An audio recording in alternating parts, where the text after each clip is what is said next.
Matrubhasha, and Kannatalli. Ladies and gentlemen, please put your hands together for the former Vice President of India, Sri M. Venkaiah Naidu Garu, to deliver his speech.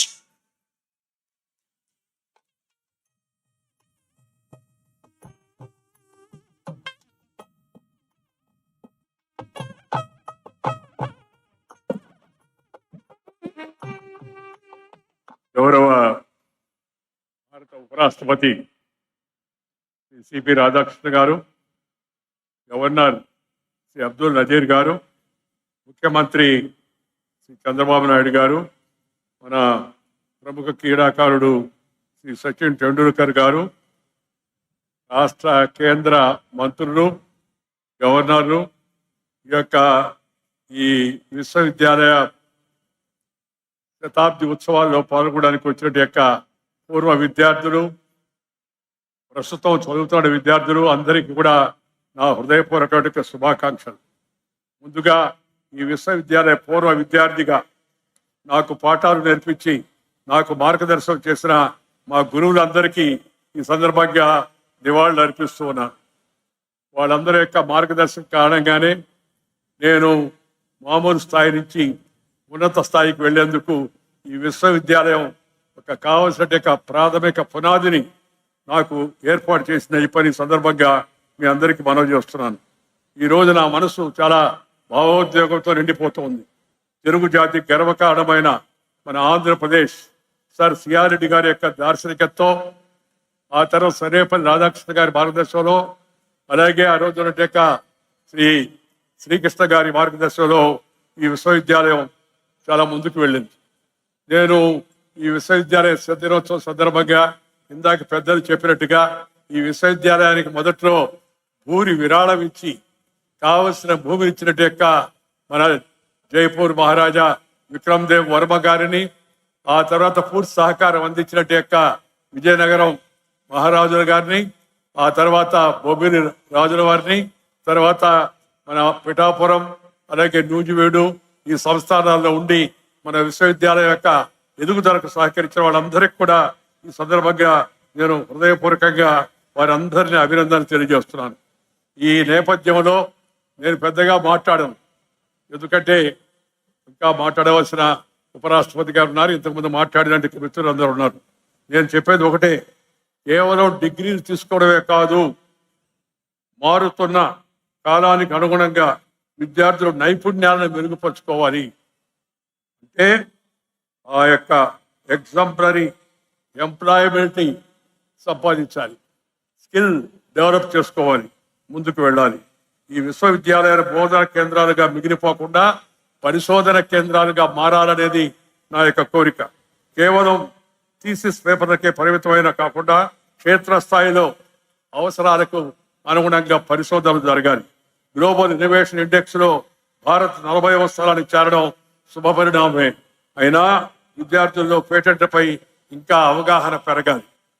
Pure sciences పై ఆసక్తి తగ్గి మౌలిక విజ్ఞానాన్ని విస్మరిస్తున్నామనే విషయాన్ని అందరం అర్థం చేసుకోవాలి. ఈ పరిస్థితిలో మార్పు రావాలి. స్థానిక అవసరాలే కాకుండా ప్రపంచ సమస్యలకు పరిష్కారం అందించే స్థాయికి మనం ఎదగాలి. పర్యావరణాన్ని హితాన్ని దృష్టిలో పెట్టుకొని పని చేయాలి, పరిశోధన చేయాలి. నేను ఎప్పుడు చెప్తుంటాను, nature culture together for bright future. అందుకని ప్రతి ఒక్కరూ ప్రకృతిని ప్రేమించాలా, ప్రకృతితో కలిసి జీవించాలా. ఆ ప్రకృతి రక్షణకు మనందరం, ఎందుకంటే మీరందరూ కూడా భావి భారతదేశ పౌరులు, మనందరం కూడా దానికి అంకితం కావాలా, ప్రకృతిని రక్షించుకోవాలా. ఎందుకంటే మారుతున్న ఈ వాతావరణ పరిస్థితుల్లో గ్లోబల్ వార్మింగ్ పెద్ద సవాలుగా మారింది.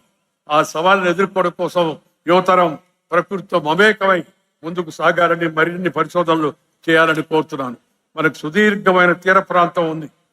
అందువల్ల సముద్రపు అలల నుంచి సుస్థిర విద్యుత్ ఉత్పత్తి పరిశోధనలను ముమ్మరం చేయాలి. దాంతోపాటు స్వీయ వనరులతో ఇంధన అవసరాలు తీర్చుకున్నప్పుడే నిజమైన దేశ సార్వభౌమత్వం సాకారం అవుతుంది. మన యువత మన దేశ భవిత.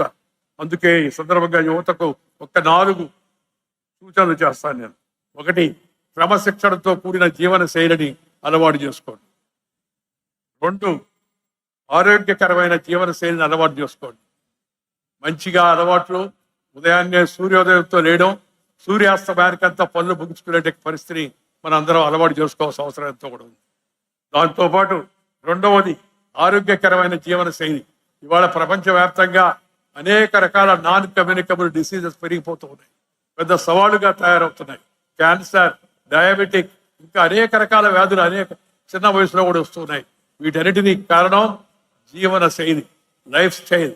అందుకని అందరి యువత అంతా కూడా జీవితంలో ఆ యొక్క జీవన శైలిలో మార్పులు తేవడం కోసం ప్రయత్నం చేయాలని మీ అందరికీ మనం చేస్తున్నాను. వ్యసనాలకు దూరంగా ఉండండి. ఇవాళ డ్రగ్ మినాన్స్ ఒక పెద్ద సవాలుగా తయారైపోయింది. ఈ వ్యసనానికి దూరంగా ఉండాల్సిందిగా విద్యార్థులను నేను కోరుతున్నాను. మీ తోటి మిత్రులను కూడా ఆ విధంగా తయారు చేయాలని సందర్భంగా మీకు అందరికి మనం చేస్తున్నాం. మన మూలాలను మర్చిపోకూడదు. మనం ఎవరో, మనం ఎక్కడి నుంచి వచ్చాం, కన్న తల్లిని, జన్మభూమిని, మాతృభాషను, చదువుకున్న విద్యాలయాన్ని, పాఠం చెప్పిన గురువును మర్చిపోయిన వాడు మానవుడే కాదని చెప్పని ఈ సందర్భంగా మనం చేస్తున్నాం. కన్న తల్లి, మనకు జన్మనిచ్చిన అమ్మ జీవితంలో ఎప్పుడు మర్చిపోకూడదు. అమ్మ అంటే నాన్న కూడా.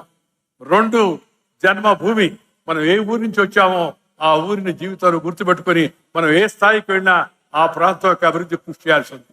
మూడవది, మనకి పాఠాలు చెప్పిన అధ్యాపకులు, గురువులు, సంస్థ. ఇవాళ 7వ శతాబ్ది ఉత్సవాలు జరుపుకుంటాం.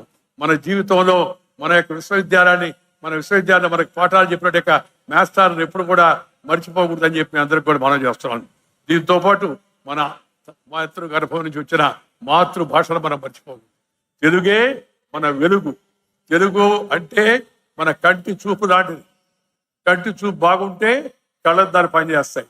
తెలుగు మన కంటి చూపు, ఇంగ్లీషు మన కళ్ళద్దాలు. కంటి చూపు ఉంటే కళ్ళద్దాలు పనిచేస్తాయి. కంటి చూపే లేదనుకోండి, నువ్వు రెబాన్ గ్లాస్ పెట్టుకున్నా జుబాన్ నుంచి, నాలుగు నుంచి ఏది రాదనే విషయాన్ని అందరూ కూడా గుర్తుపెట్టుకోవాల్సిందిగా మీ అందరికీ మనం చేస్తాను. అందుకని మనం అన్ని భాషలు నేర్చుకోవాలి తప్పనిసరిగా. ఇంగ్లీష్ కూడా నేర్చుకోవాలి. ఫస్ట్ మదర్ టంగ్, తర్వాత brother tongue, later any other tongue అనే విషయాన్ని గుర్తుపెట్టుకోవాల్సిందిగా నేను యువతలంతా కూడా కోరుతూ ఉన్నాను. ఈరోజు మన యొక్క ఈ విశ్వవిద్యాలయం గతంలో అనేక మంది ప్రముఖులు ఇక్కడ వైస్ ఛాన్సలర్గా పనిచేశారు.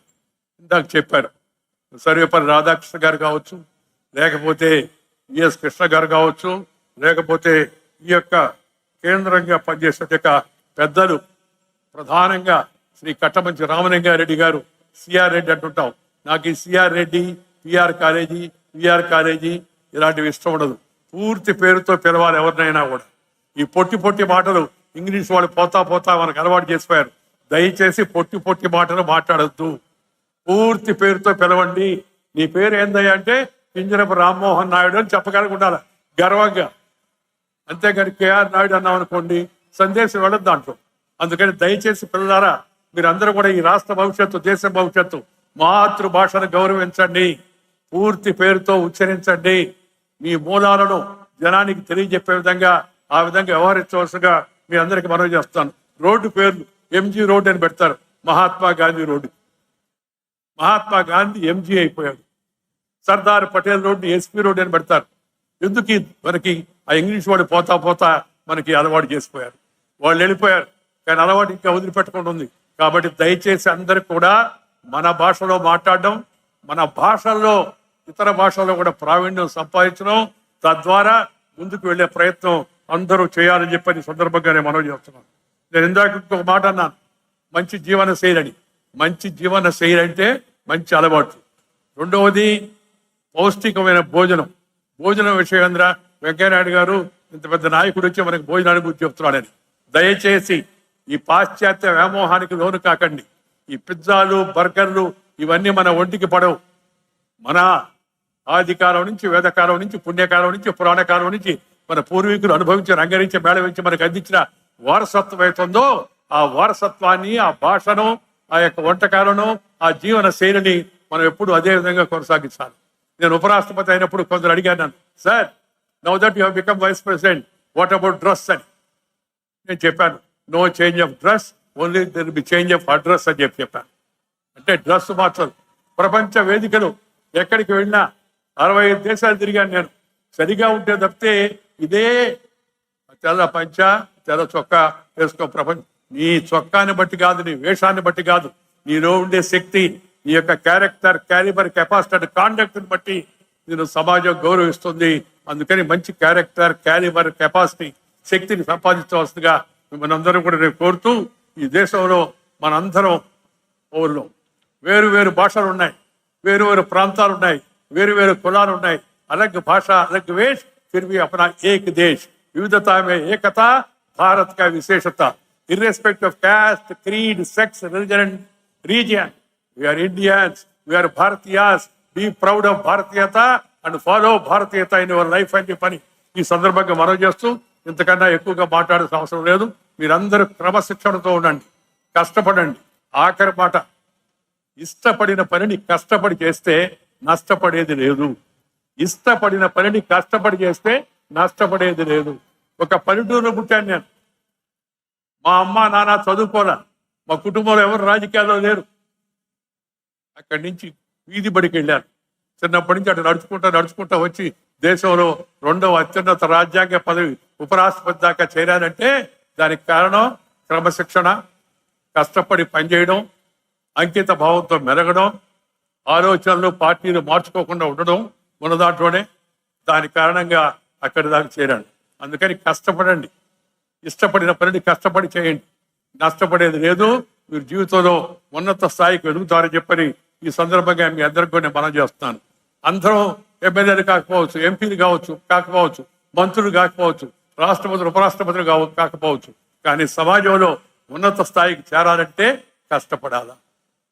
అబ్దుల్ కలాం గారు చెప్పారు, aim high, dream high, last word చెప్పాడు, వర్క్ హార్డ్ అని.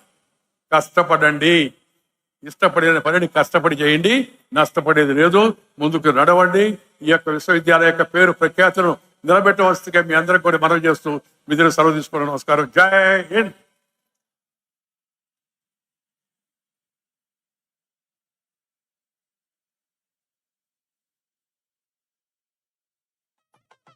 Thank you, sir. Thank you very much.